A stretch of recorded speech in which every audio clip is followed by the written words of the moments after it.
जब कोई mass level पर कोई दुर्घटना होती है तो उसके बारे में लोग सवाल करते हैं कि ऐसा क्यों हुआ, ये कौन सा कोई कर्म है, क्या कोई कंबाइंड कर्मा होता है, ऐसा क्यों होता है, क्या इनके सबके ही कोई ऐसे बुरे कर्म थे कि सभी एक ही प्लेटफॉर्म पर आए और फिर वहां इन सब की डेथ एक साथ हुई।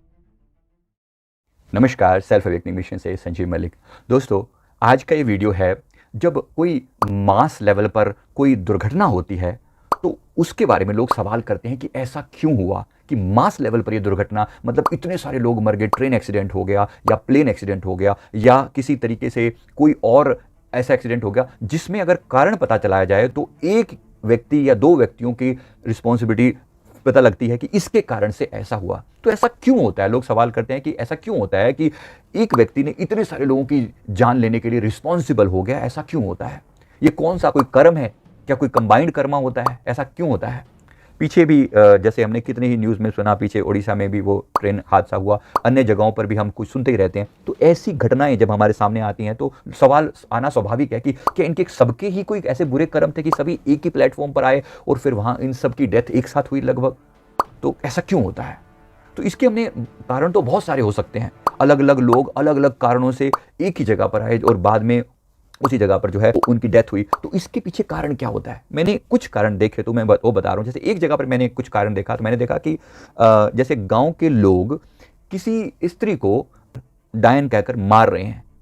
आपने भी कभी पहले पुरानी कहानियों में सुना होगा, ऐसे लोग ना डायन डायन करके, हमने अपनी बचपन में भी हमारे ऐसी घटना होती हुई देखी है। कोई लेडी जो है ना वो ज़्यादा तंत्र मंत्र में विश्वास रखती थी या कुछ ऐसे करके, तो लोग उसको अपशगुनी मानते थे, तो उसको बड़ा चिढ़ाते थे, इसको बार बार चिढ़ाया जाता था। अब हमारे यहाँ तो बात चिढ़ाने तक ही सीमित थी, लेकिन कहीं पर जैसे कोई कोई गड़बड़ हो गई तो मिलकर उन लोगों ने, सब ने मिलकर उस लेडी को मार डाला, मतलब उसको मार ही डाला, जान से ही मार दिया।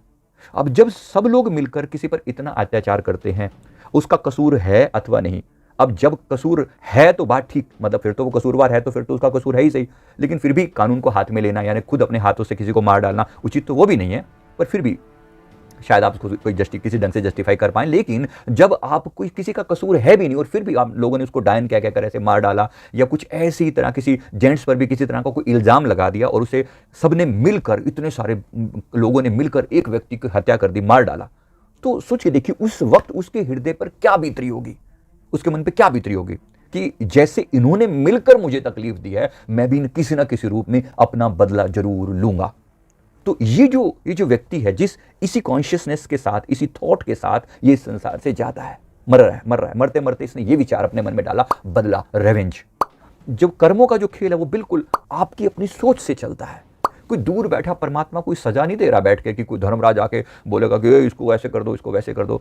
आपके कर्म, आपकी इच्छाएं ही एक डायरेक्शन देती हैं उस तरफ जाने के लिए जहां आपके उस इच्छा की पूर्ति हो जाए। तो आपके उसके मन में जो इच्छा पैदा हुई कि मैं इनसे बदला लेना चाहता हूं, तो प्रकृति वो इंतजाम इस ढंग से करती है कि एक ऐसा मौका आया, जिन जिन लोगों ने कभी ना कभी मिलकर इस व्यक्ति को मारा था, तो ये व्यक्ति किसी ना किसी रूप में उनकी मृत्यु के लिए रिस्पॉन्सिबल बन जाता है, चाहे खुद मारे, चाहे कोई और कारण बने। राइट? जैसे पीछे भी वो नागपुर से एक बस जो जा रही थी, हमने सुना था मुंबई की तरफ, रास्ते में वो जो बस जो है वो उसमें विस्फोट हो गया, उसमें वो जल गई और पूरी एसी बस जो है वो वहीं की वहीं, उसमें 25-30 लोग थे, वो पूरे के पूरे वहाँ पर वो मतलब जिंदा जल गए और निकलने का कोई तरीका नहीं था। फिर इन पे सवाल जो है, स्लीपर बसों के ऊपर सवाल भी खड़ा हुआ न्यूज़ में कि भाई क्या ये सेफ़ हैं? ऑब्वियसली एक बहुत बहुत बड़ी चीज़ है जिसको हमारे सरकार को, एडमिनिस्ट्रेशन को इसके बारे में सोचना चाहिए। मैं जो यहाँ पर पर्सपेक्टिव बता रहा हूँ कि ऐसा क्यों हुआ कि एक व्यक्ति, और उसके साथ क्या घटना घटी, उसके सामने कोई चीज़ आ गई, या वो खुद नशे में सो गया, या फिर क्या हुआ एग्जैक्ट ये तो नहीं मैं बता सकता, बट डेफिनेटली एक व्यक्ति की गलती के कारण इतने सारे लोगों को अपने जीवन से हाथ धोना पड़ा। तो डेफिनेटली ये उसी टाइप के कर्म, उस टाइप का, अब एग्जैक्ट तो मैं नहीं जानता, लेकिन उस टाइप के किसी कर्म का ये हिसाब किताब पूरा हो रहा है। तो कर्म के विधान से कोई नहीं बच सकता।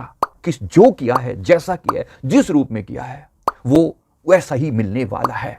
इसी तरह अनेक अनेक तरीकों से हमने कर्मों को के इस खेल को देखा है। तो इसके प्रति सतर्क रहें, जानें, समझें। बहुत बहुत बहुत इंपॉर्टेंट है इन बातों को। अगर हम इग्नोर करते हैं तो ठीक है, आपकी मर्जी है, जो मर्जी करिए, लेकिन अगर समझते हैं तो कर्म के सिद्धांत से कुछ भी बाहर नहीं है। हम क्या, साइंस भी इस बात को स्वीकार करती है, हर एक्शन के पीछे रिएक्शन होती ही होती है। तो बाकी बातें तो छोड़ दो, कर्म है तो हिसाब किताब तो होगा, लेकिन कभी कभी अब होता है इस जीवन में, कभी कभी ये पोस्टपोन होकर अगले जीवन में भी होता है। क्योंकि जैसे जब लोग सवाल करते हैं ना कि भाई ये कर्म का रिजल्ट उसी टाइम क्यों नहीं मिल जाता, अब उसी टाइम कैसे मिल जाए, उसी टाइम कैसे मिल जाए? जैसे कई लोगों ने मिलकर इस व्यक्ति को मार डाला, अब ये तो मर गया ना, बदला कैसे लेगा? ये क्या करेगा?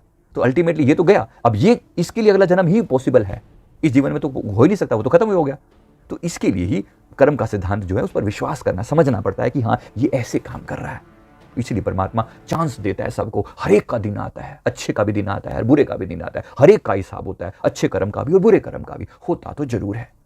मैं उम्मीद करता हूं बात समझ में आ गई जो मैं कहना चाह रहा हूं। इसलिए अपने कर्मों के प्रति सचेत रहिए, जागृत रहिए, अपने आप को कहिए बार बार कि मैं कर्मों के प्रति सचेत हूं, और अपनी गलतियों के लिए माफी मांगते रहिए कि जाने अनजाने में पता नहीं मुझसे कौन से कर्म हुए हो। इसलिए माफी प्रार्थना का बड़ा महत्व है, और साथ साथ परमात्मा के नाम का जाप करें तो पाते हैं कि कर्मों के इस जंजाल से आप बाहर आ सकते हैं। मैं उम्मीद करता हूं ये वीडियो आपको जरूर अच्छा लगा होगा। वीडियो लाइक करें, कमेंट करें, चैनल को जरूर सब्सक्राइब कर लें। Thank you very much.